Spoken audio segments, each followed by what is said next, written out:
Oh shoot! Forgot the mic was on, family, so I know you can hear me back here doing stuff. Give me a second. Let me get my life together. Boom. All right, we should be in business.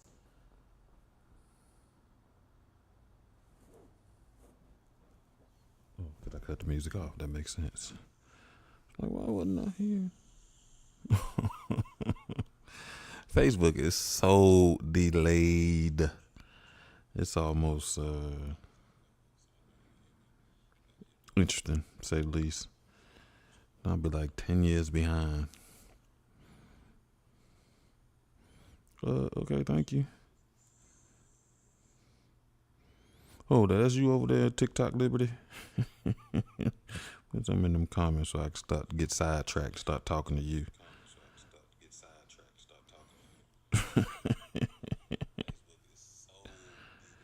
Yeah. See, this how delayed Facebook is. I was talking about that a minute ago. Look where we at. Say the least.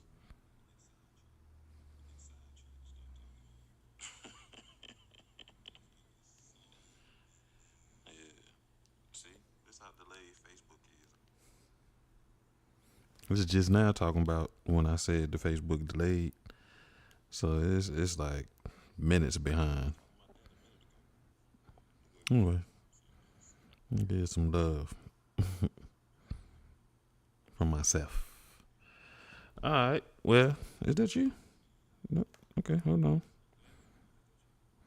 Family, so glad to be back with you for another episode of Soul Swami Live. This is Thursday Night Book Club. If you are new to Soul Swami Live, this is the station where why I do that, right? Okay, let me cut that down. So this is a show where we discuss all things healing in various formats. Thursday night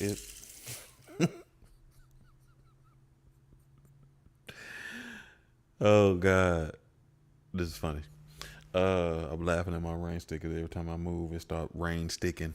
But anyway, Thursday night is book club, and it was a spinoff of our Tuesday night show to allow us the opportunity to be able to reconnect with some of the child in us by having somebody read to us and things like that. We have discussions or whatever. Um, Generally, beginning of every show. Oh, scratch. I guess I got to tell you where you can catch us. You can catch us every Tuesday and Thursday at 7 p.m. Eastern Time on YouTube, Facebook, and Twitch. If you're lucky, you catch us on Instagram and TikTok. They so hit or miss that don't even catch me on there. You can follow me on TikTok. I put clips and other things like that up there, but watching a live show winds up being a headache because every time we do it, we get banned. And as a matter of fact, I got banned the other day and didn't even go live. So it's crazy. Like, oh, never mind. You banned again. Liberty is you. I knew it was you. It said somebody else was watching. There's somebody else other than us, too. So whoever on TikTok, that's you over there. I don't know. I ain't going to make no guesses. But, yeah, I don't know who else on TikTok. We got TikTok followers, so somebody be watching, not TikTok, scratch, Twitch. Yeah, people be watching my Twitch stuff. I don't know who it is, but if you're feeling lucky, go ahead and say something in the crowd. I mean, say something in the chat so I can give you some love, because somebody regularly watches on Twitch. You feel me? I pay attention to certain things, but anyway, generally at the beginning of every show we do some energy work, and this week we are on the crown. The crown is good for, we do some energy work, which is breathing, visualization, and sound. We do some sound therapy, but we generally start off. So the color for your crown is purple. Violet hints to purple lighting. So if you're into light therapy, you want to think about sitting in purple light. And you want to think about food, you want to eat some purple things. If you are into crystals and gemstones, you want to think selenite. I was talking about the knife the other day. I should go get it because it's in here, and I'm going to. Who cares? And then I know my mic's so good that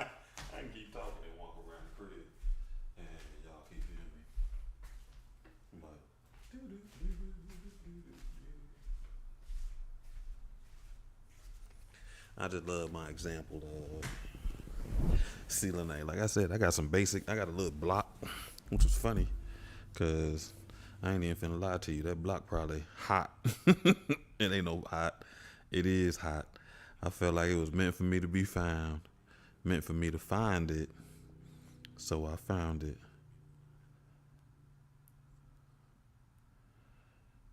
And added it to my collection. So selenite is a good stone for cleansing. And this is what I was talking about, my knife. It is my selenite stone in the shape of a knife. And I use that too to help cut some cords that people may be struggling to let go of. But again, what I do to paper. Selenite, I'm sorry I got sidetracked. You want to think amethyst, which is all over this mofo. Moonstone, diamonds, clear quartz. We got some clear quartz and white quartz around here too. I got somewhere in between quartz.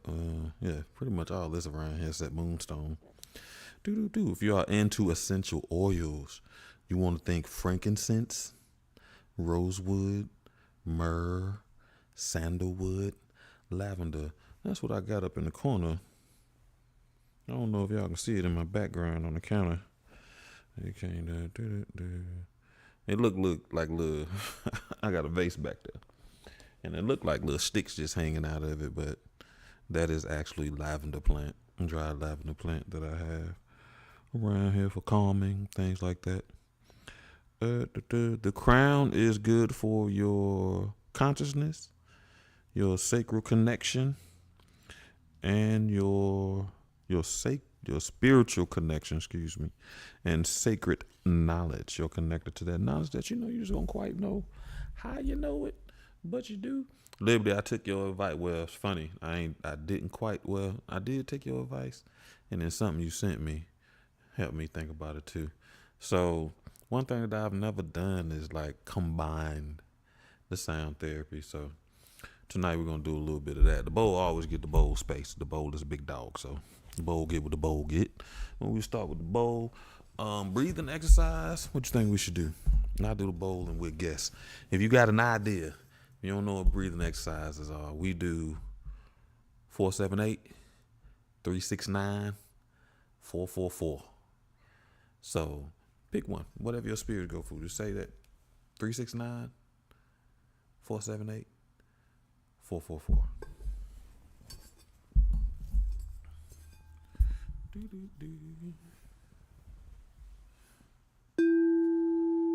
not already. What's your name, girlfriend? I forgot already.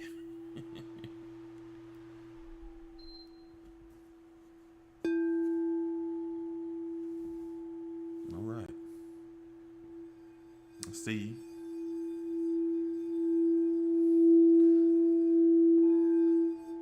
We got one vote for 3-6-9.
Oh, I love the crystal bowls, because the sound lasts so long.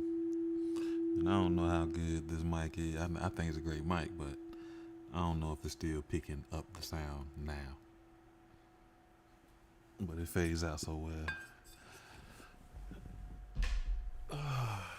So the part I did take from you, Liberty, from that video.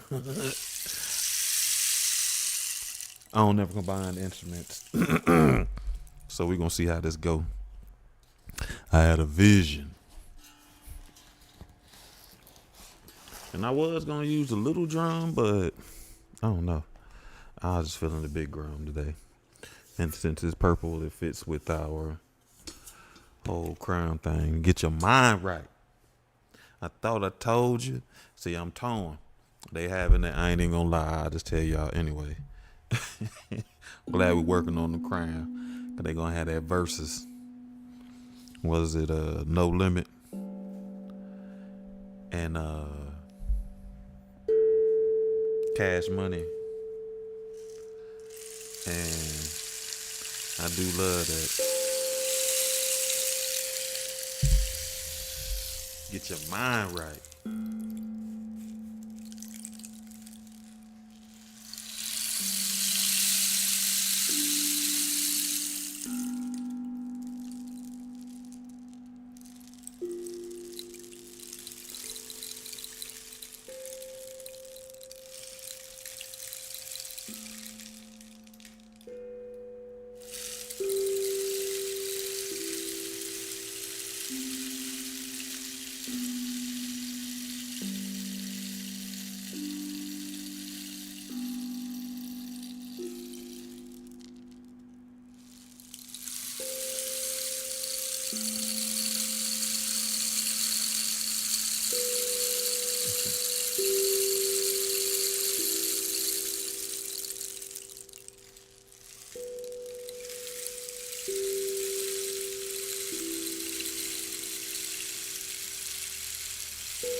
I'm sorry, I always laugh at that little knife.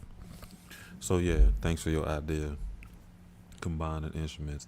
I really always want to use my clacker, but I don't know. I just like the constant tick tick tick tick tick tick tick tick tick tick tick tick tick. I'm gonna hit it one time. Since I'm talking about it.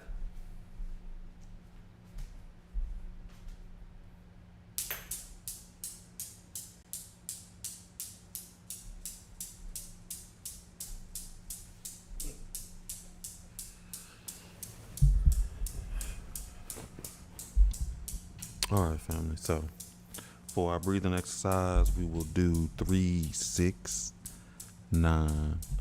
That is, you breathe in, you hold it for a 3 count, and you breathe out. Breathe in, hold it for a 6, breathe out, and then lastly, breathe in, hold it for 9, and then breathe out. But the element for crown is thought. So during this breathing exercise, I want you to take a little time to focus on your thoughts and specifically start thinking about your feelings. As we've talked about before, feelings are the stories that we tell ourselves. So be mindful of the stories that you're telling yourself. Create a space to be able to acknowledge your feelings, and also create a space to be able to tell yourself new stories. Give yourself permission to create new feelings, some of them evolving around the same old stories. So you just focus in on your breathing and clearing your thoughts and your thought process, and listen to me as I keep track of the count for you. So on the count of 3, we will start. 1, 2, 3. Breathe in. 3, 2, 3. Release. Breathe in. Hold for 6, 2, 3, 4, 5, 6. Release. Breathe in. Hold for 7, 9, 2, 3, 4, 5, 6, 7, 8, 9. Release. Repeat, family. Breathe in. Hold for 3, 2, 3. Release. Breathe in deep. Hold for 6, 2, 3, 4, 5, 6. Release. Breathe in deep. Hold for 9, 2, 3, 4, 5, 6, 7, 8, 9. Release. Last time, family. Breathe in deep.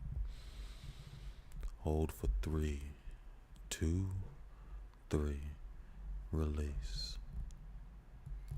Breathe in deep.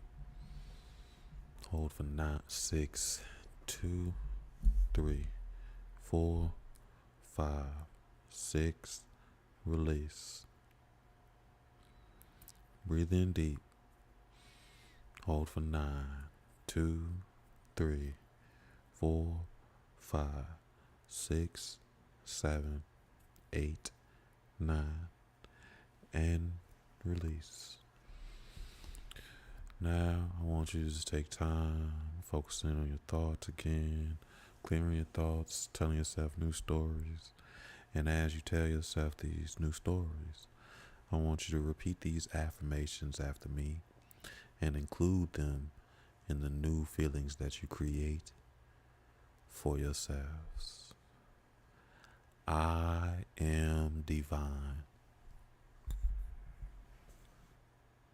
I am connected to the universe. I am at peace. I am a spiritual being. I release doubt and welcome faith. I am divine. I am connected to the universe. I am at peace. I am a spiritual being, and I release doubt and welcome faith. You hear me? Do, do, do, do, do, do. All right, so we are back to reading Razorblade Tears. We're on chapter 5, I think. Man, listen, I need to take this off my calendar. Yeah, every time I open this tablet, I ain't trying to say, yo, it's so-and-so's birthday. And I think we are after, we definitely after the funeral, ain't no think. And the landlord just came over to harass Buddy Lee, who is the father of one of the children that passed. Well, it seems like they were murdered.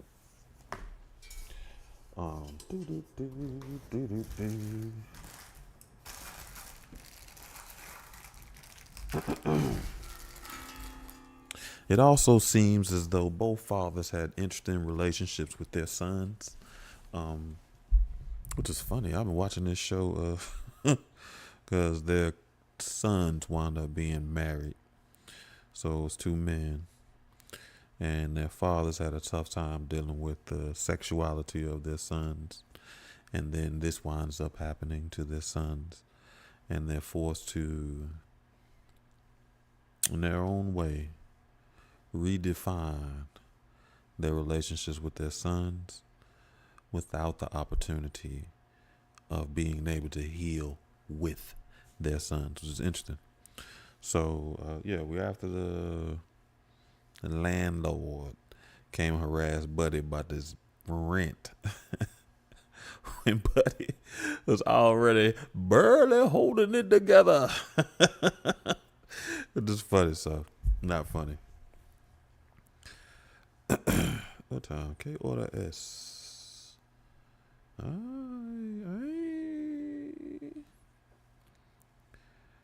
Buddy Lee checked his watch. It was 5 minutes to 8. The sign said that Randolph Law Maintenance opened at 8 a.m. Monday through Saturday. Ike should be rolling up any minute.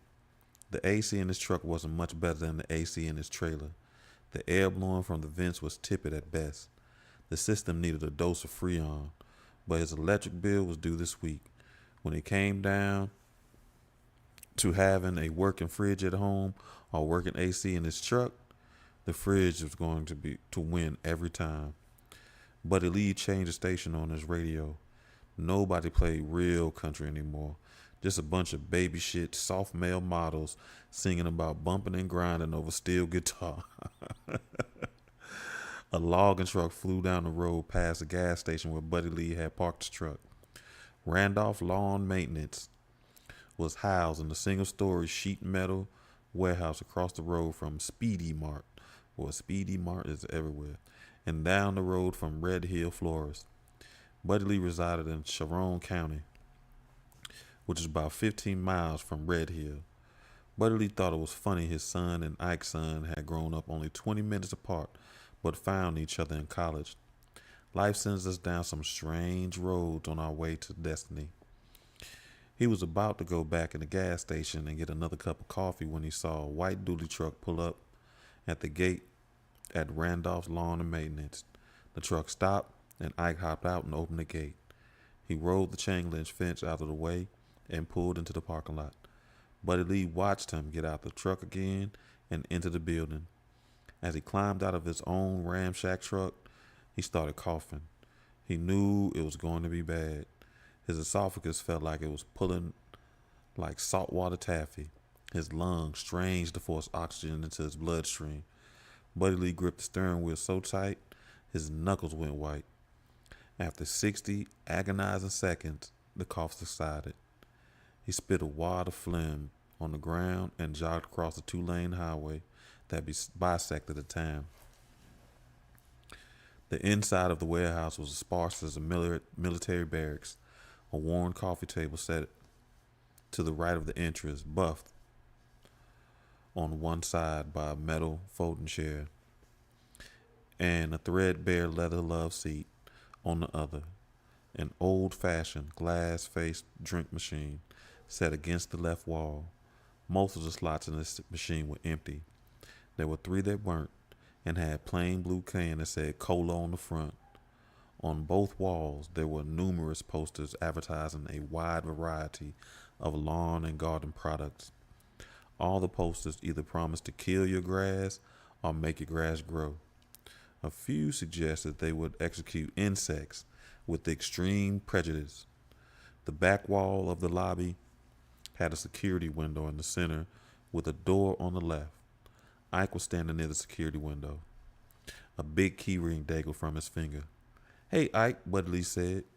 Ike put the key ring back in his pocket. "Hey, Buddy Lee, right?" Ike asked. Buddy Lee nodded his head. "Hey, you got a minute? I'd like to talk to you about something," he said. "Yeah, I got a few. Can't talk long, though. Got to get my guys out on the road," Ike said. He pulled the keys out again and opened the masonite door. Buddy Lee followed him through the door to the back of the warehouse. Pallets of fertilizer, granular herbicide, and pesticides were staged in lines that stretched 10 deep all the way back to a wide roll-up door. Long sections of the metal lawn edging were stacked against the back wall on the right side of the roll-up door. A small metal desk with a laptop and a Rolodex was positioned directly behind the security window. Behind the desk was a cubicle. Ike entered the cubicle and sat behind another metal desk. Buddy Lee sat in a weathered wooden chair positioned in front of the desk. The desk was as Spartan as the lobby. It had a laptop and a pen holder and an inbox and an outbox. Nothing else. A short 2-drawer filing cabinet sat next to his office chair. You ever thought about getting one of those, I don't know what you call it, but it's a bunch of metal balls hitting each other. Looks like a magic trick.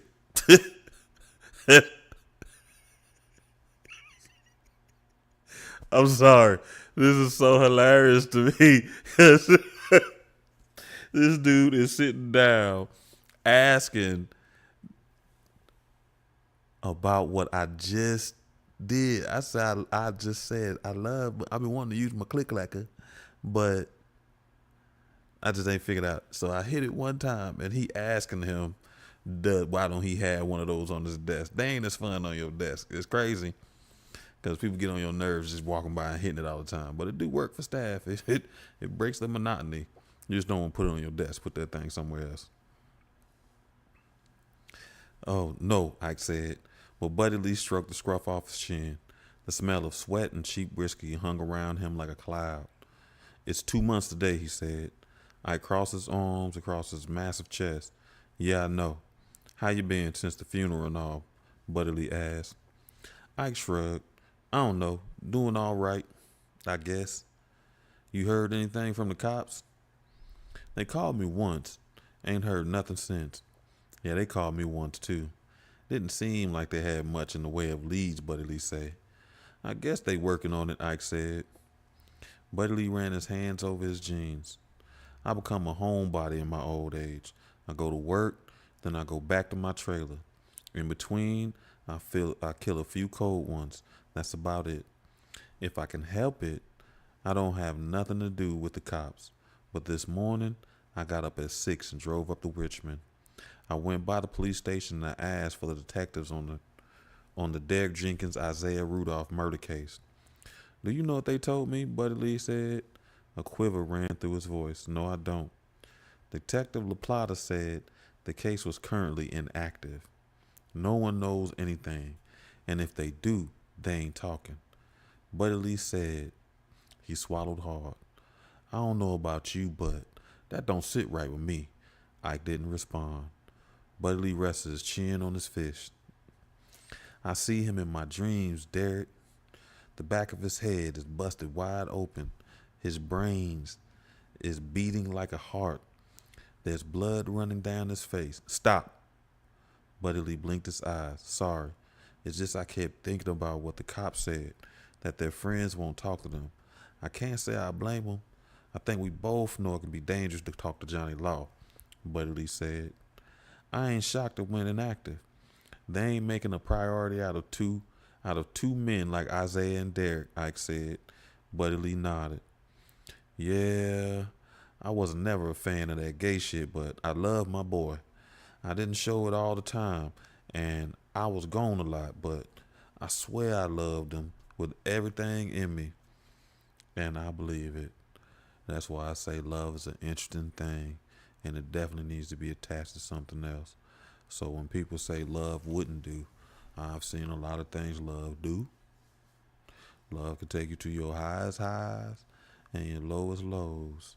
So people do some interesting things in the name of love. You dig?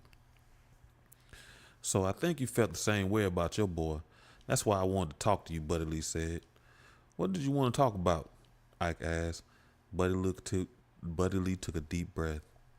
He'd been working on his pitch for a week, but now that he was about to say it out loud, he realized how crazy it was. Like I said, I don't blame the people for not talking to the cops, but what if they didn't have to talk to the cops? What if they talked to us? Folks are liable to tell a couple of grieving fathers shit they wouldn't tell the police, Buddy Lee said. His words spilled out in one long, continuous sentence. Ike cocked his head to the side. What do you want us to play, some private eye shit? Ike said. There's a motherfucker walking around right now. He getting up in the morning and he eating him a big breakfast. Then he goes and does whatever the fuck he does during the day. Then he probably gets him a piece of ass at the end of the night. This motherfucker murdered our children. He popped them full of holes like a piece of chicken wire. Then he stood over them and blew their brains out. Now, I don't know about you, but I can't live with myself while that son of a bitch is on this side of the dirt, Buddy Lee said. His eyes were bugging from their sockets. Are you saying what I think you saying? Ike asked. Buddy Lee licked his lips. You didn't get that BG tattoo by being a wannabe. That's a shot caller ink. And you ain't get to be a shot caller unless you done put in some work. A lot of work by the looks of it. Now, I won't no shot caller, but I've done my share of work too, Buddy Lee said. Ike let out a chuckle. What's so funny, Buddy Lee said. You should hear yourself. You sound like a crack in an old hillbilly crime movie. Like you should earn an extra gator. Look around here. I've got 14 people that work for me, not including my receptionist, who's late again. I've got 15 property management contracts. I have a little girl in my house that I gotta help raise because your son and my son, my wife made my wife a legal guardian. I've got responsibilities. I got people depending on me so they can put food on their tables. And you want me to what? Play some Rolling Thunder or John Wick shit with you? You're drunk. But I can't believe you're that drunk, Ike said. Buddy Lee rubbed his forefinger against his thumb. I could hear the calluses rasp as they slid against each other. I know that's right. So, you scared to get your hands dirty? Or you don't care that the man who killed our sons is walking around free? Ike's face settled into a rigid mask. Under his desk, his hands curled in a fist. You think I don't care? I had to bury my only child in a closed casket service because the mortician couldn't keep his face back together. My wife wakes up crying in the middle of the night, screaming Isaiah's name.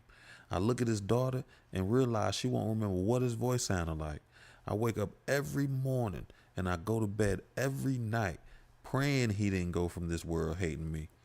You see some tattoos and all of a sudden an expert on who the fuck I am? You don't know nothing about me, man. What you thought you'd walk in here and get the big scary ass black nigga to go kill some people for you. Buddy Lee couldn't see the muscles in Ike's neck standing out in sharp relief like 3D matte. His pupils had narrowed to pinpricks. Buddy Lee leaned forward. Not some people. The bastard that killed Derek and Isaiah. And I wasn't asking you to do it for me. We can get more than one gun, Buddy Lee said. Get the fuck out my office, Ike said. The words came out slow and brutal, like cinder blocks being dragged over asphalt. Buddy Lee didn't move. He and Ike locked eyes, and Buddy Lee felt the air between them change. It was like charged like a thunderstorm was on the horizon. Buddy Lee dug around in his pockets until he found an old receipt. He grabbed one of Ike's pens. He scrawled his cell phone number on the back of the receipt. He folded it once before laying it on Ike's desk. He stood and walked to the door of the cubicle. He stopped and looked back at Ike. When you go to bed tonight and you praying your boy didn't hate you, listen real close. You hear him asking why you didn't do something to make it right. When you ready to answer him, you give me a call. If you don't, then I guess you should cover that line up with that big fat pussy. I know that's right. Buddy Lee said as he stomped out the cubicle. Now I'm starting to see why everybody like Buddy Lee. Buddy Lee keep it 100, but yeah, I still get Ike. Ike heard the door chime go off as Buddy Lee left the building. He brought his fist from under the desk. His breath was coming in short and shallow bursts. Which is interesting because a lot of us go to shallow breathing very quickly and don't even recognize it. Ike raised his arm and slammed his fist down on the desk. The pen holder jumped and skidded off the desk. Ike slammed his fist into the desk again, and this time the laptop did a little jig. That white boy had the nerve to sit here and tell me I didn't care about Isaiah. I should have fed him his fucking teeth. Ike got up and walked out the cubicle. He stood in the middle of the warehouse, flexing his fingers, trying to work the stinging sensation out of his hands. Did Buddy Lee really think he was the only one who was hurting? He didn't have a monopoly on grief. There wasn't a moment that went by he didn't think about Isaiah. Every day it got a little bit harder and a little bit easier. Whenever the pain ebbed slightly, he felt guilty, like he was disrespecting Isaiah's memory if he didn't feel an agonizing ache in his chest every single second. The days it got harder, he sat in the shed and drank until he couldn't hardly stand. He should have jumped across the desk and snatched Buddy Lee's skinny ass up out of his chair, pushed him up against the wall of his office, and pressed his forearm across his throat. Ike could have told him how in his dreams he found the people who had blown Isaiah's face off. He could have told Buddy Lee about how in those dreams he took those same people someplace nice and quiet and placed a stocking full of pliers and hammers and a blowtorch. I could have told him how in his dreams he introduced him to Ride Randolph, the OG with 9 bodies on him, not including the one that had gotten him the manslaughter charge. Ike massaged his temples. He hadn't been that man in a long time, not since June 23rd, 2004. That was the day he left Coldwater State Penitentiary. Ike had walked through those gates and found strangers waiting for him, a wife that had taken company with other men, a son, more man than boy, who wouldn't look at him in his eyes, strangers he loved who flinched at his touch. He'd made up in his mind the first night he was home, he was done. He was getting out of the life. As far as he was concerned, Ride had died in prison. Ike sacrificed him for his family, just like Abraham had attempted to do for his namesake.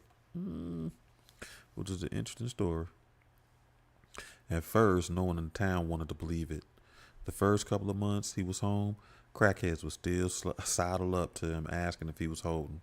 For years, the Red Hills Sheriff's Department made pulling him over and searching his car their favorite hobby. People in the grocery store alternatively gave him wide berth and the side eye. He ignored them all. He kept his head down and his eyes on the prize. He started a lawn care service with a rickety rod mower and a rusty sling blade. He didn't just work hard. He worked harder than anyone in 5 counties. By the time Isaiah had graduated from college, he'd paid off the house and the warehouse. He learned how to control his temper. There was no such thing as nonviolent conflict resolution in a joint. You hit first and you hit hard. If you didn't, you would find yourself washing another man's motherfucker boxes. The first time he got cut off in traffic after being released had been tough. It had taken everything in him to not chase the guy down, drag him out the car, and curb stomp him. But Lee had it all wrong. Ike wasn't afraid to get his hands dirty. He wasn't afraid to spill blood. He was afraid that he wouldn't be able to stop. Chapter 6. Grayson raised his garage door. The heat was a living thing that reached out and touched them with suffocating caress. An oily haze gave the neighborhood a sepia tone, like he was trapped in an old photograph. The afternoon sun cut through the exhaust from the diesel repair shop to the east and the smoke and the steam from the sheet metal plant to the west. Grayson threw one heavy leg over his bike. He slipped his helmet over his head. Long blonde hair trailed from under the helmet and down his back. He was just about to fire up the Harley when Sarah opened the door and hollered at him. "Your cell phone ringing? You know, the one in the nightstand you forbid me from touching?" she crowed. Grayson pulled off his helmet. "Bring it here." "Oh, I can touch it now?" "Bitch, bring me the goddamn phone." "Jesus Christ, buddy," Grayson said. Sarah opened her mouth and changed her mind and disappeared into the house. When she returned, she had Jericho on her hip and the phone in her free hand. "Tell her she better not kiss you because she'll be eating my pussy," Sarah said when she handed him the phone. "Jesus, watch your fucking mouth in front of him," Grayson said. "Like you don't say worse," Sarah said. "Go in the fucking house." "Sure, keep treating me like crap. Maybe one day you'll come home and I'll be gone." "You promise?" Grayson said. Sarah flicked them all before going back in the house. Grayson grunted out a brief chuckle. They'd be hate fucking later tonight. They played the same song and dance for the last 5 years. Neither one of them was going anywhere, and they both knew it. Grayson opened the burner. He read the number and shook his head before answering it. "Hello?" "Hello. I'm supposed to know why you calling. I got a guess." The person on the other end of the line paused for a full minute. "So you haven't found her?" "It's been 2 months. I had guys looking for her all over the place. Even put some feelers out with some of the homeboys that buy hardware from us. That bitch is in the wind. After what happened to that reporter, she ain't saying boo to a cat." "You got nothing to worry about," Grayson said. The person on the other end was quiet for nearly a minute this time. When they spoke again, they articulated each word with a bestial intensity. "I would like to ensure that she keeps her mouth shut. We're too close to let some whore ruin our plans." "You really gonna go through with that shit, huh?" Grayson asked. "It's time for a change. Our people are ready. We don't need her interfering with that. That's why I need you to find her and greenlight her." "Hey, she ain't at that address you gave me. She ain't been to work since the reporter got popped. She's a ghost, man. You good." "Do you know how I've gotten to where I am? I'll give you a hint. It isn't because I don't pay attention to detail. You and your club have been compensated to perform a task that isn't complete until the girl is taken care of as well. Do we really need to go down that road where I threaten you and your associates? Because I'd rather not do that. We've had a mutually beneficial relationship for many years. No need to put that in jeopardy. But I need that girl before the 24th. Grayson clenched his jaw and held his phone away from his face for a few moments. 2 deep breaths later, and he felt he was able to speak. "I hear what you're saying, but we've known each other a long time, so you know I don't do threats. Let's get that straight. We'll keep looking for the girl because that's what you said and we would do. But the relationship you was talking about, that goes both ways, motherfucker. Remember that," Grayson said. "Duly noted. We can discuss the terms of that relationship at another time. Right now, I need you to take care of that slut." "Uh-huh. And where do you suggest we look for her?" The voice on the other end was quiet for a minute. "That reporter, he should have some kind of notes about her. He was going to write a story about her and how she's connected to my aspirations, correct? There might be a clue to her whereabouts in his notes. Go to his house and look around." Grayson laughed. It was wet, throaty sound that echoed throughout the garage. You really think he left some map on his computer that says, look here for a pretty slut? Come on, man. Since you've asked me for suggestions on how to find her, I'm going to assume you didn't have any better ideas. And no, I'm not asking you to be a cartographer. I'm asking you to be what we both know you are. Killers. I'll text you his address. The line went dead. Grayson closed the phone and put it back in his pocket. Fucking prick, he murmured before firing up his bike. Chapter 7.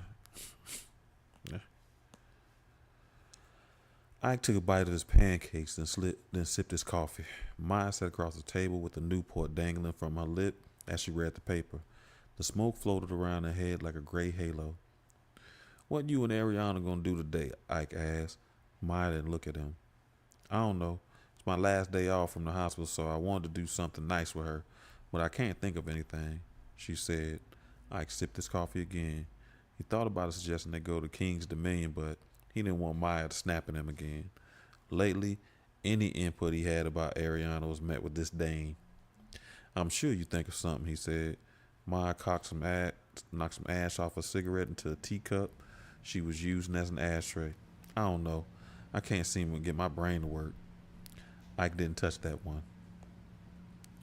Maya took a long drag off her cigarette. The tip glowed red like a dragon's eye until she exhaled. I don't think they ever going to catch them, she said. Ike looked up from his pancakes. She had folded the paper and put it on the table. Her honey brown eyes seared into him. He let out a sigh, finished his coffee, and got up from the table. He'd lost what little appetite he had. He went to the sink and rinsed out his cup before putting it in the dishwasher. What, Maya asked. What do you mean, what? That's your something that's bothering me, sigh. What is it, Maya asked. Ike leaned against the counter. Derek Daddy came by the shop last week. What do you want? Ike sucked his teeth. He told me the cops had marked Isaiah's case inactive. I know. I talked to Detective LaPlata on Monday. It's been 2 months as of last week, Maya said.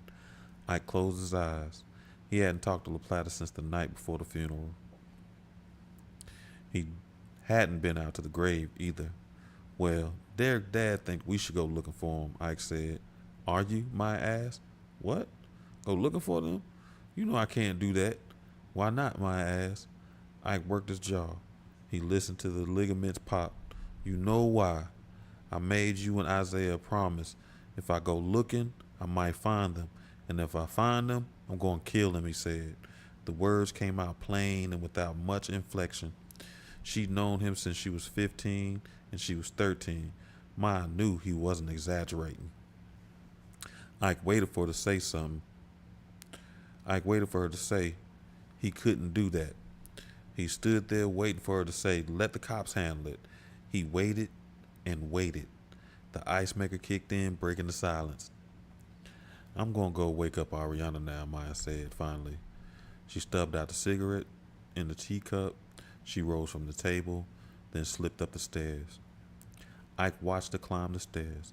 Her steps seemed weighted down by a burden she obviously thought she was carrying alone. Maybe Maya was right. Maybe he didn't deserve to grieve Isaiah. It didn't seem fair for a man to mourn someone abundantly that he had loved so miserably. I grabbed his lunch container and was about, that's the funny thing about that. It don't work like that. I mean, I helped a friend because I had one of those disappearing act fathers. And then a friend of mine that I had known since college, like not long after my pops passed, theirs passed. And I was telling them how, the grief you feel don't really got nothing to do with the relationship you had with that person in the living world. And I remember her thanking me. She was like, I thank you for saying that. Because she was beginning to think something was wrong with her for how much she was grieving that absentee father. But the thing about it is, whether they there or not, half of you is still them. And when they gone, you feel it. Not knowing what it is one thing. But when they gone, You know it. Some piece of you no longer exists on this plane.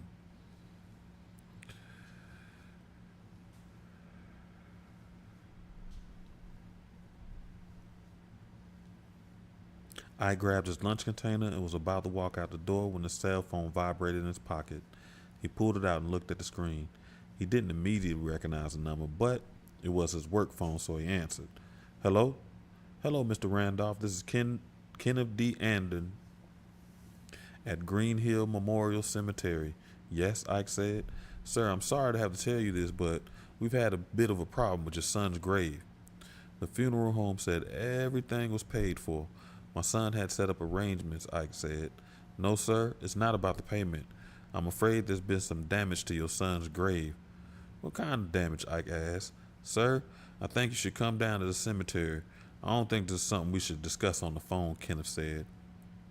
Ike had expected to arrive at his son's grave. That phrase would never sound right to him, and see a large chunk missing from the headstone. He knew how pieces of gravel became ballistic projectiles when launched by a blade of a riding lawnmower.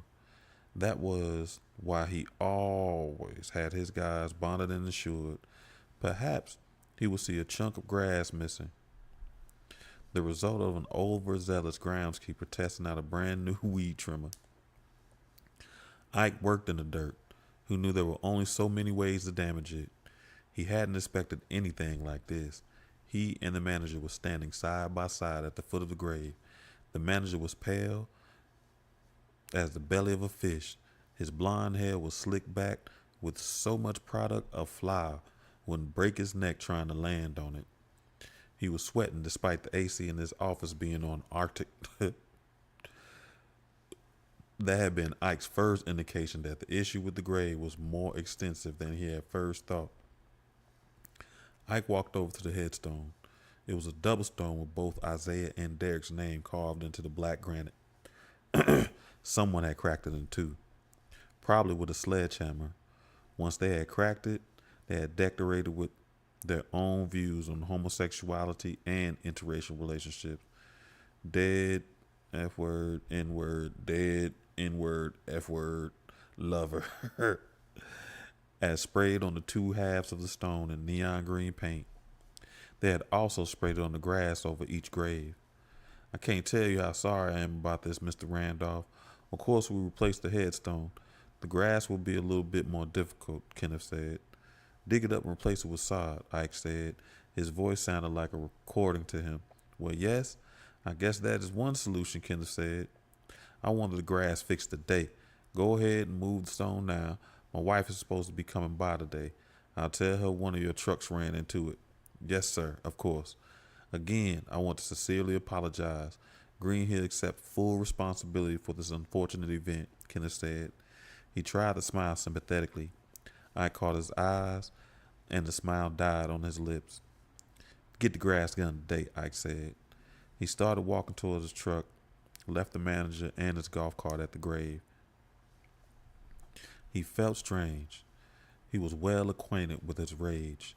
It lived inside him like a demon waiting for moments like these. Seeing the stone should have released it like a hungry beast freed from a cage.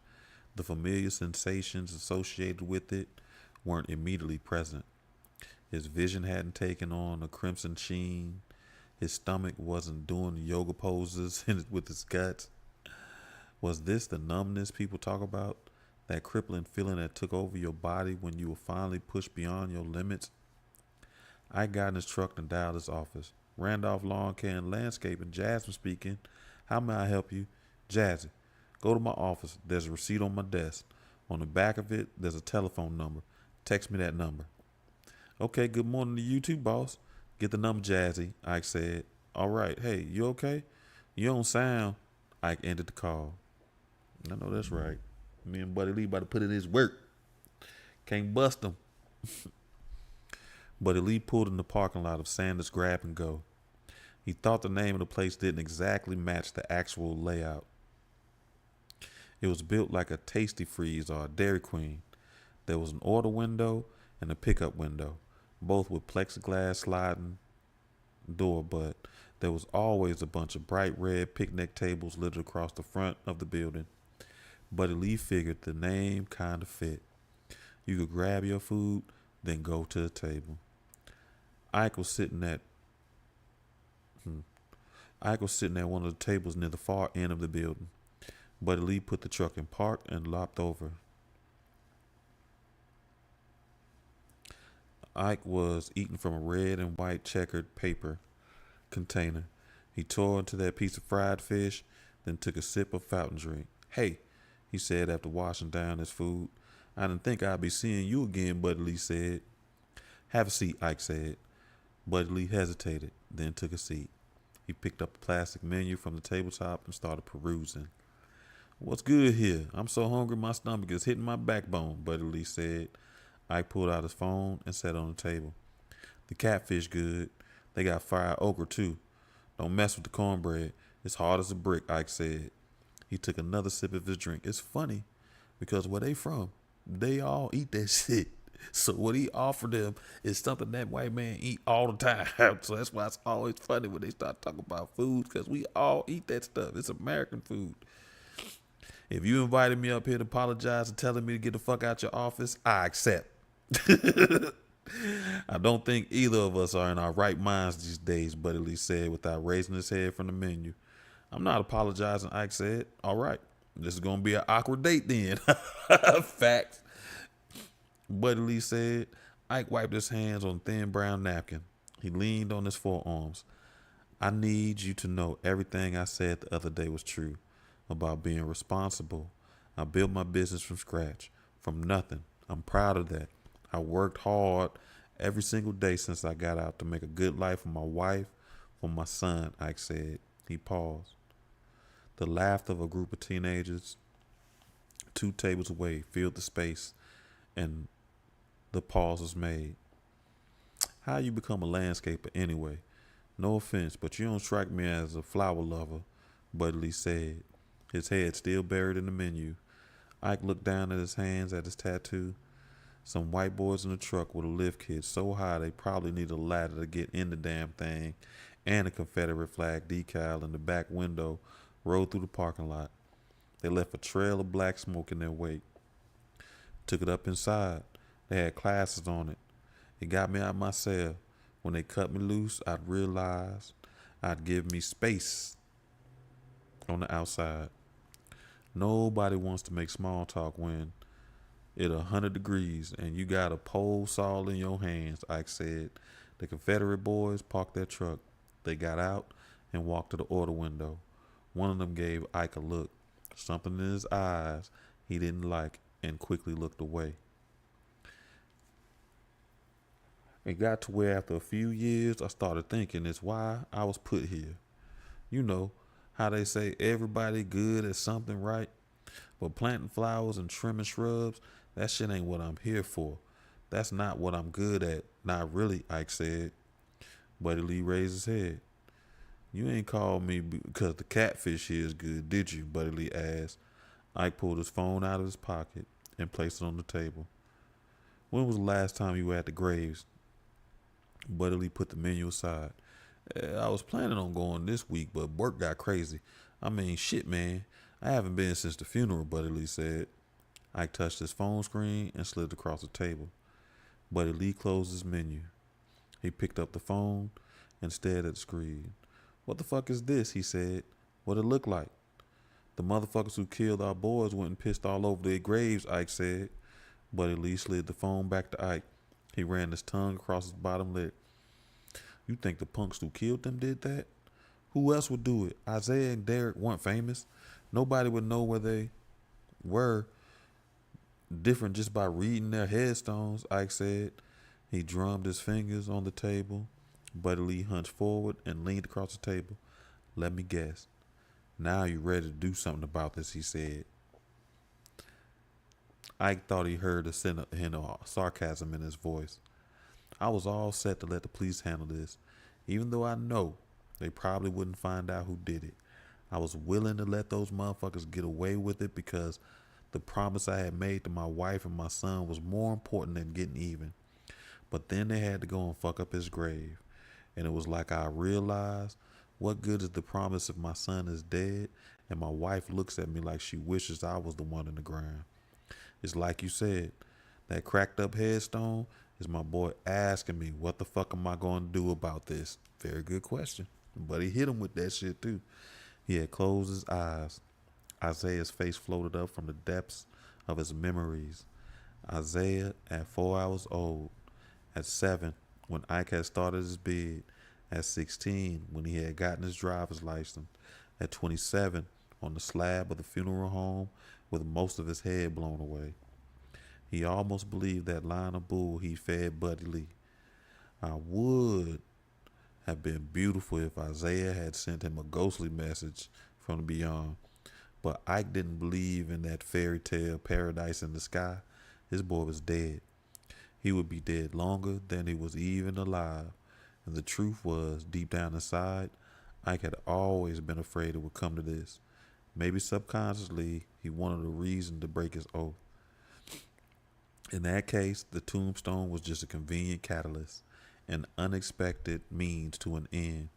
Everything he had said to Buddy Lee last week had to feed him that line of crap, make him think he struggled with his decision. Hey, you preaching to the choir. When you want to get started, Buddy Lee said. His eyes shined like wet concrete. Ike opened his eyes. Just so we're on the same page, if we're going to do this, I need your head clear. You're going to have to cut back on the drinking until this is done. Ike said, hey, don't worry. A cold ones ain't going to. I cut him off. You drunk right now, and the sun's still up. I'm not going to war with somebody who can't hold their liquor. Buddy Lee sat back in his chair. That bad, huh? You smell like you slept in a mason jar of moonshine, Ike said. Buddy Lee laughed. That sounds about right. All right, I'll lay off the sauce. Buddy Lee had no idea how this was going to work, but he'd give it a try for a little while. One more thing. I don't know what the boys was into, but it was bad enough that somebody killed them over it. We start poking around, these things are probably going to get nasty. Now, I know what you were saying the other day, but I want to make sure you understand what this is. Once we start, I'm prepared to do whatever it takes to find these sons of bitches. If I got to hurt some people, then that's what I got to do. If I got to punch somebody's ticket, I'll do it. If I got to crawl 100 miles over broken glass just to get my hands on these motherfuckers, then that's what I'll do. I'm prepared to bleed. Are you? Ike asked. Buddy leaned his head back and stared up at the sky. The clouds danced across the horizon, taking on vaguely familiar shapes. A horse, a dog, a car, a face with a crooked smile just like Derek's. He lowered his head and locked his eyes with Ike. Abso-fucking-lutely, he said. We'll read one more chapter. Chapter 8. Buddy Lee parked his truck next to Ike's in the parking lot of Ike's shop. He started to lock it, then stopped. If anyone stole it, they were just taking on his troubles. I know that's right. They be practicing. Ike unlocked the passenger door, and Buddy Lee climbed in the cab. Ike put the truck in gear, and they backed up, turned around, and merged into traffic. My truck gonna be okay there? I don't want it to get in the way. It's fine. I told Jazzy it was cool. Where we headed? I figured we would go to Isaiah's job. The cops told me they got death threats last year. I called my wife and she gave me the address. Good place to start, I guess, Ike said. Buddy Lee felt the old familiar twinge working its way up from his gut, and he pushed it down. He wanted a drink. Hell, he needed a drink. They drove in silence for a few miles before Buddy Lee couldn't stand it anymore. Hey, can you play some music? Ike touched the button on the steering wheel with his thumb. The cab of the truck was filled with the angelic falsetto of Reverend Al Green singing about the good times. For the good times. I know that's right. Buddy Lee sat back in the passenger seat and drummed his thin fingers on his thigh. I don't suppose you're a fan of country, are you? Buddy Lee asked. I grunted. Why, because I'm black? Buddy Lee ran that hand through his wild locks. Well, I mean, yeah, no offense or nothing. Just don't know many of your kind that are in the country. You say your kind again, and I'm going to throw you out this truck, Ike said. He didn't raise his voice or look at Buddy. At first, Buddy Lee thought he might have misheard him. When he caught Ike's reflection in the rearview mirror, He was confident he had indeed heard him correctly. Sorry, I ain't mean nothing by it. Shit, sometimes my mouth runs away from my head. When you or some other white boy says your kind, it's like I'm some fucking animal that you're trying to put in a cage. I don't like that shit. So that's not. So that's your one, Ike said. My one, your one. I'm going to let it slide because, like you said, we both might be in a weird state of mind. But the next time you say something like that, I'm going to chin check you, Ike said. Hey, man, I said I'm sorry. I ain't going to tell you no lie. I got a lot of black friends because I know some boys that I'm cool with, but I don't think I could call any of them if I had to bury a body, Buddy Lee said. I gave him a quick glance before returning his attention to the road. I'm not a racist or nothing. I just don't know a lot of black people, which is can be. There are racists, and then there are those that are lack of exposure, and they can be very, very, very close. I never said you was. You just another white boy that don't have to worry about people like me and the shit we go through, Ike said. Look, man, the only color that really matters is green. Look at you. You got your own business. You ain't got no boss. You ain't got to threaten to get some bereavement time. You got a nice house. I live in a shitty ass trailer in an even shittier trailer park. You doing all right. Hell, you doing way better than me. And you're pretty black, Buddy said. I gripped the steering wheel so tight his knuckles popped. You don't know how hard I had to work just to be doing all right. You say you believe that shit about green being the only color that matters, right? So let me ask you this. Would you switch places with me? Do I get a truck? Because if I get the truck, hell yeah, I'll switch places with you, Buddy Lee said. He let out a low chuckle. I know that's right. Like shit. Oh, you get the truck, but you also get pulled over 4 or 5 times a month because ain't no way your black ass can afford a nice truck like this, right? You get the truck, but you get followed around the jewelry store because you know you probably fitting to rob the place, right? You can get the truck, but you got to deal with white ladies clutching their purses when you walk down the street because Fox News done told them you come to steal their money and their virtue. You got the truck, but then you got to explain to some trigger-happy cop that, no, Mr. Officer, you're not resisting arrest. You get the truck, but then you also get 2 in the back of the head because you reach for your cell phone, Ike said. He glanced at Buddy Lee. So you still want to trade places? Buddy Lee swallowed hard and turned his head towards the window, but he didn't say a word. That's what I thought. Green don't matter if it's in the black hand, Ike said. They drove on with the dulcet sounds of D'Angelo having replaced the good Reverend swimming through the cab. Ike hit the interstate and headed for Richmond. 50 minutes later, he took the downtown exit and guided the truck through an off-ramp to so sharp it could slice bread. He checked the rearview mirror and merged onto Blue Springs Drive. Traffic was a mess, but the dually bullied its way down the road.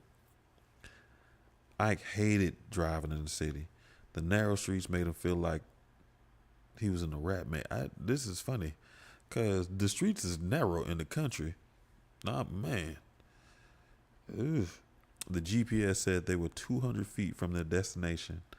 Ike saw a plain brown 5-story building up ahead on the right in the middle of a copse of oak trees. Richmond city planners were trapped between their affections for the natural scenery of central Virginia and their lust for urban expansion.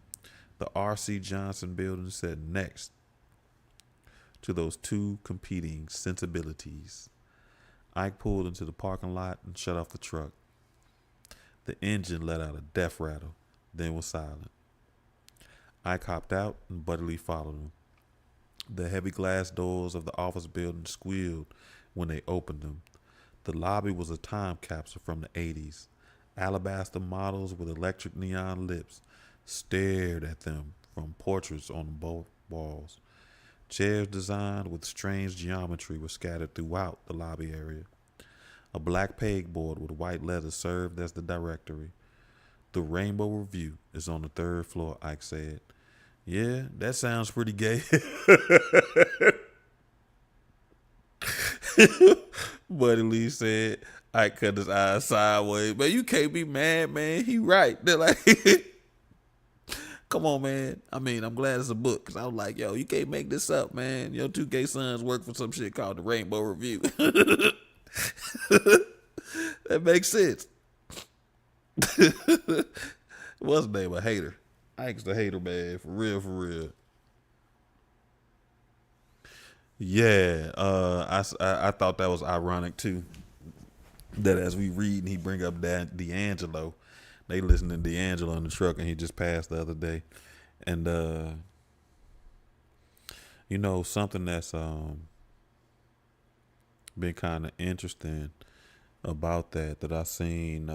It's about to take a turn. I ain't even finna lie to you, but I seen this post, a meme where they had him and Angie Stone together that they back in heaven, blah blah blah. So everybody been talking about how it's kind of weird to put you with your ex when you pass and stuff like that, which I can understand that is kind of weird. They ain't been together in 20 years.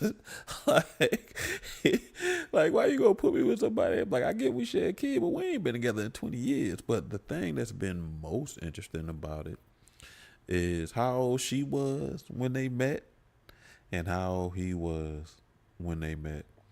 And he was still a kid and she was grown. And that really does, the way we address victimhood of men's stories get so lost in the stories that we tell. So when we talk about essay and violence and stuff like that, we always talk about men committing it. But the men as victims of these things get lost. So as much as we love D'Angelo, he definitely was a victim. Okay, so I ain't gonna say that, yeah. What Buddy Lee said? Ike shook his head and made a beeline for the elevator. Buddy Lee rolled his eyes and followed him. The offices of the Rainbow Review were the smallest suites in the building. There were 6 desks crammed into a space meant for 4. A huge personal computer and a laptop adorned each desk. Each desk was manned by a pair of intense-looking young men and women. Everyone was typing on keyboards or talking on their cell phones or doing both simultaneously. Buddy Lee and Ike walked up to the desk closest to the door.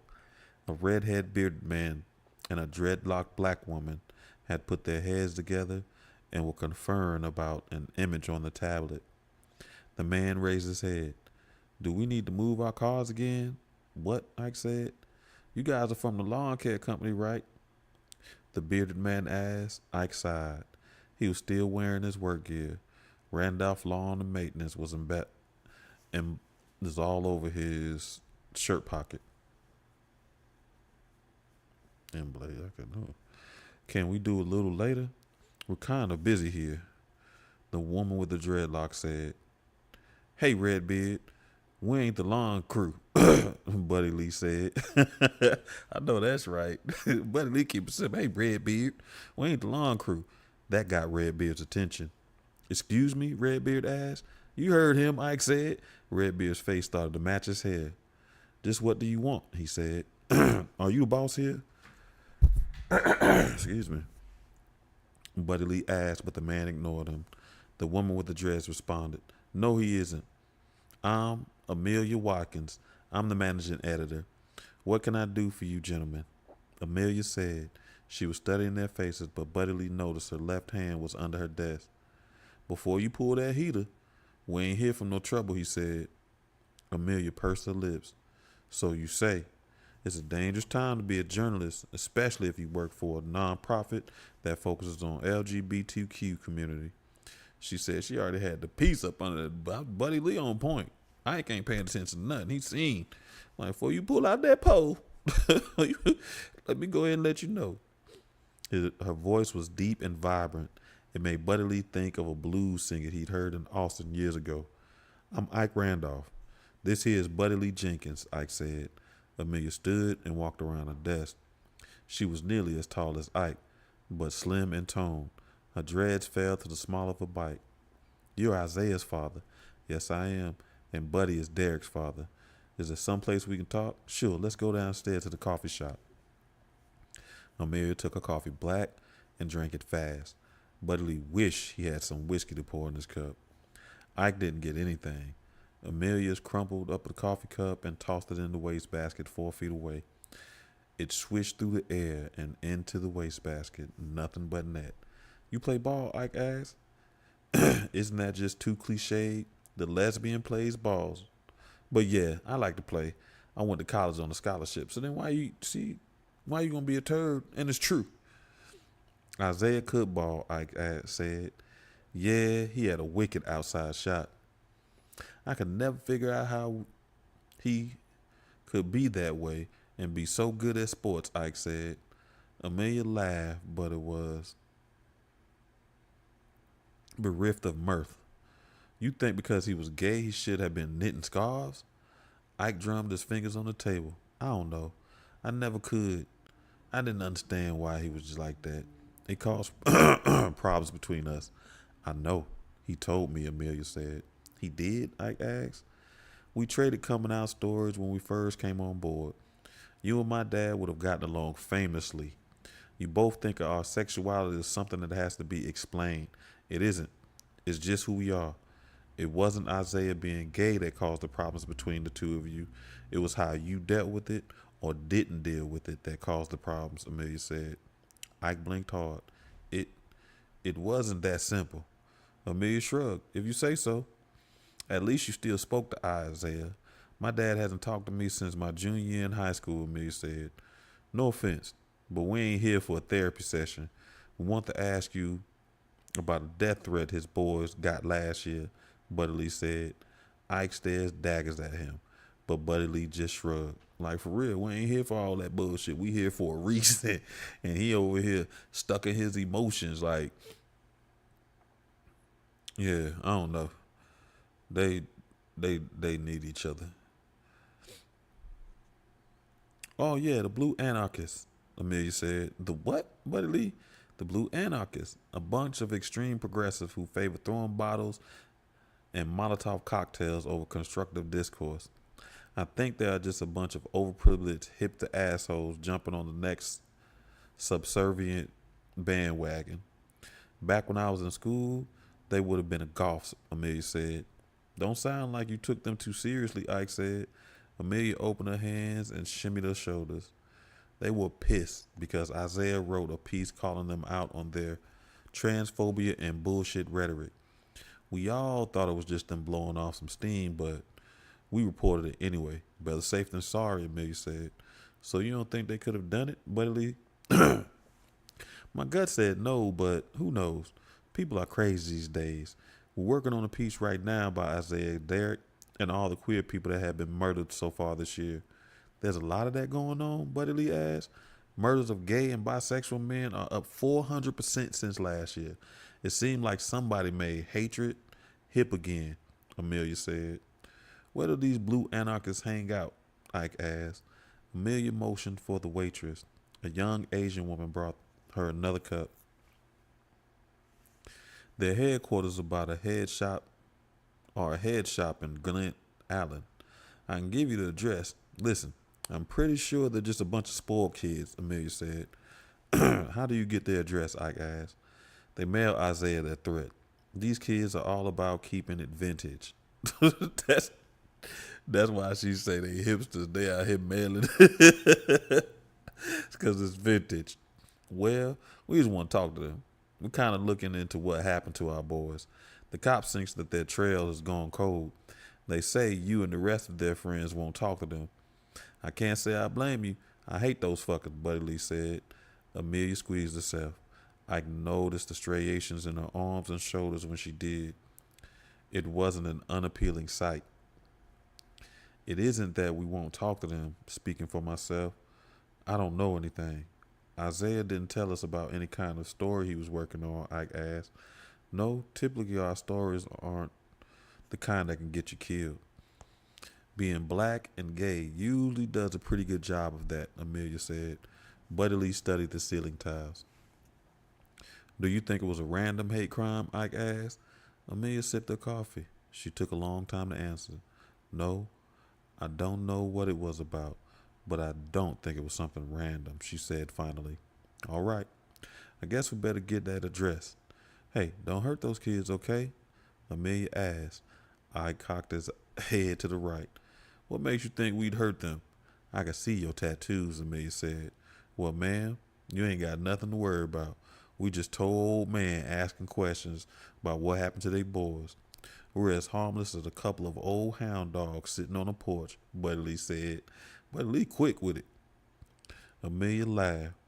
This time has filled her eyes with light. You are too much, she said. Darling, you have no idea, Buddy Lee said.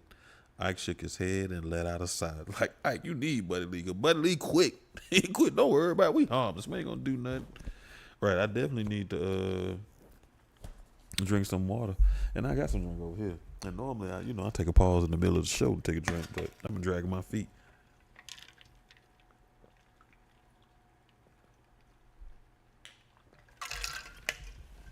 I'm lying. I ain't got no water right now. I got some juice that I fresh squeezed. I just put fruit in there. It's fruit juice, definitely. I got some red grapes, some pineapple, some blueberries, and some raspberries, red raspberries. So I am sipping on that. But yeah, Buddy Lee is a straight shooter. He quick on his feet too. So Ike need to get out his feelings so he can got there respect what Buddy Lee bringing. Cause that's why old girl appreciates. She's like, boy, you too much. Yeah, he quick with it. He the one who seen her with the guns. Like, I know you man. Please don't pull out on us. We just trying to ask you questions, lady. Please, please, please don't pull out. Please, please, please, please. Help me, help me, please, please. So, but family, I hope you have a great weekend. Right. I hope to. It actually is good. I don't know. I'm back to make sure. Well, I've been wilding out a little bit, so I let my diet slack a little bit. Not too much. I done ate. Well, scratch. I made some lasagna Sunday, so I've already eaten meat. More week. I ain't eating no meat today. It's all, that lasagna was not lasting till no Thursday. But yeah, rough around the edges, but extremely likable. Like, that's and that's why I don't think Ike too uptight. He too tense. Like, nigga, you need a hug, cause Ike rough around the edges too. You supposed to be appreciate a person like that. Like, bro, I appreciate Buddy, cause I'm rough around the edges too. Sometimes my mouth be faster than my mind. I got the same thing like that. I pay attention, man. Somebody got there and clutching up under their desk. I'm gonna see that stuff, cause I ain't trying to get shot. I'm not trying to have nobody pume me. Like, I ain't got time for that. Like, listen, I'm like, hey man, listen, I ain't even finna lie to you. Side note. I need the cold to come on, cause I'm finna be a soup fool this winter, and lasagna soup would jump. I ain't had lasagna soup in I don't know how long, but that would jump. I'm gonna have that crock pot going ham sandwich this winter, so I'm definitely looking forward to that. And tomorrow I gotta go take my side note to allergy shots. So I'll be sleepy. But we'll see. We'll see how this what's tomorrow. The military supposed to get paid tomorrow, so we'll see how that go. On this government shutdown. But I'm ready for it to be over, because I was crunk, and I was definitely, I had plans, and I was definitely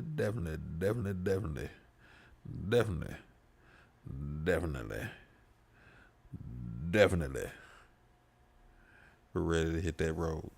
But anyway, family, I hope to see you here Tuesday, where we are actually continuing our discussion of finding the blessing.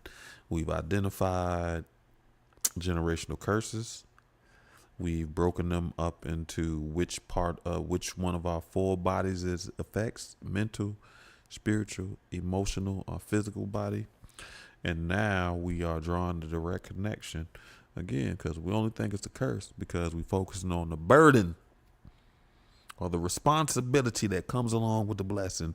So we've been identifying our blessings as they relate to the body, our gifts. So I think we've done emotional and what else we just do? I want to do too. Was it spiritual we did last night? Mental. We still got no, we did physical. We still have mental and spiritual left. And I think mental has like 50 of them on there too. But we got those two left. So I hope you can join us Tuesday. And the way it's been, we've only been doing one.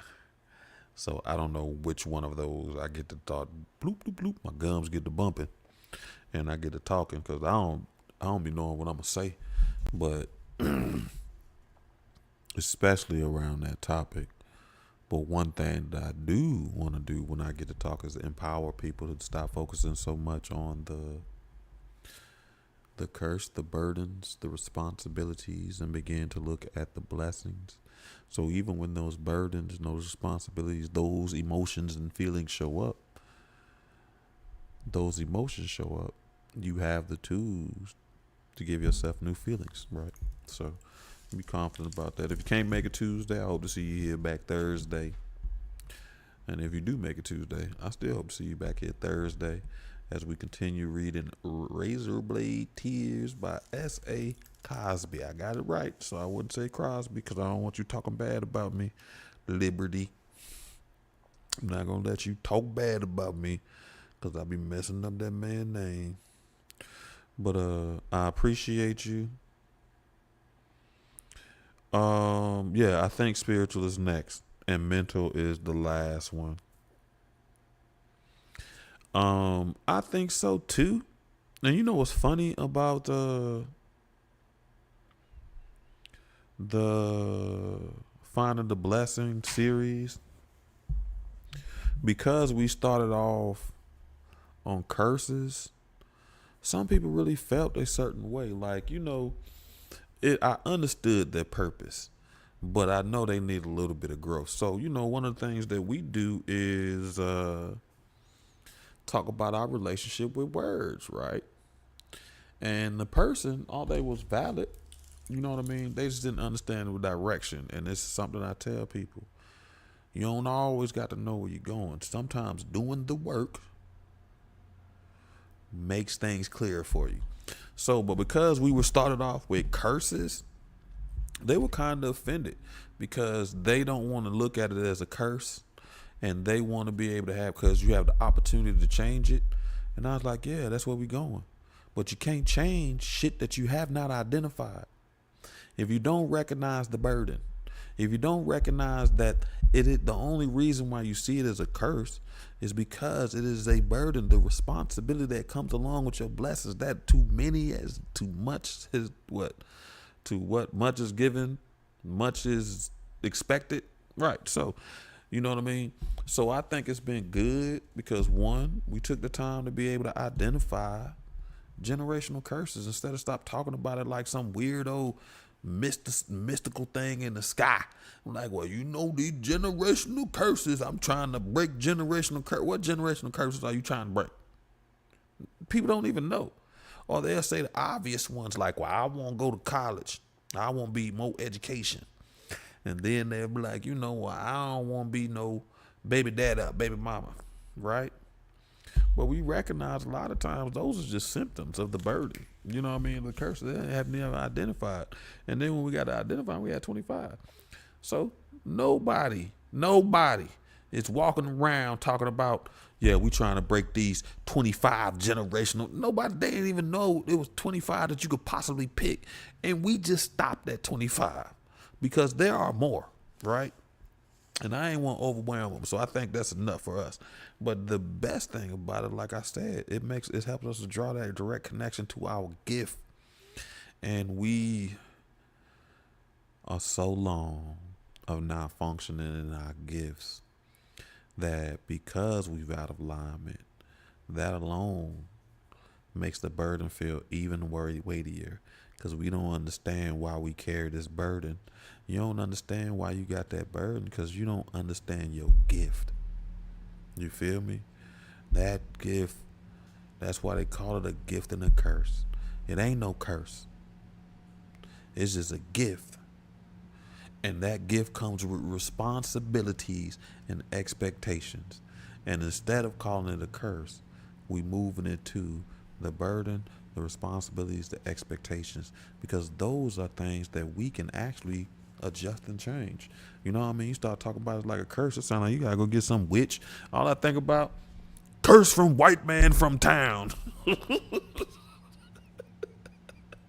Look, nobody ever would have listened. That's one of my favorite lines from a movie that nobody ever knows what I'm talking about. When I'm like, I'll rub your cheek and be like, then I'll do that shit. And I'll be like, you got the curse from the white man from town. But literally, if you don't know, I might add it to the what's day because I love Thinner. So Thinner is the movie that it came from. And dude, it was like some lawyer dude in shape, and he was driving down the street one day getting oral and then ran over a gypsy. And the gypsy done cursed the dude. He rubbed his face talking about thinner. He done cursed him with this thinner thing. So that's why I say you start looking at it as a curse. It really makes you feel like you can't do nothing about it, right? So white dude started going. He wasn't in shape. He was fat. And he started getting skinny till he was emaciated. He looked like skeleton with skins. And that's when he tried to get the gypsy to take the curse off of him. He was like, well, I put the curse on you with the white man from town. That dude don't care. You don't even believe in yourself. So ain't no way in the hell you going to be able to curse him. But all that is the power of belief, man. So we going to get our power back. All this healing is a part of getting our power back. So next week, more than likely, we will do spiritual, and then we'll finish up, because I ain't even finna lie. We'll probably just do spiritual next week. I get to bumping my gums again, like I said, and then we'll wrap up with mental, because there's a lot of mental, and that is good because mental blocks are affecting us interestingly. And then that's wild, since I'm just talking to you. It's just me now, just you talking. But yeah, I think I'm really gonna go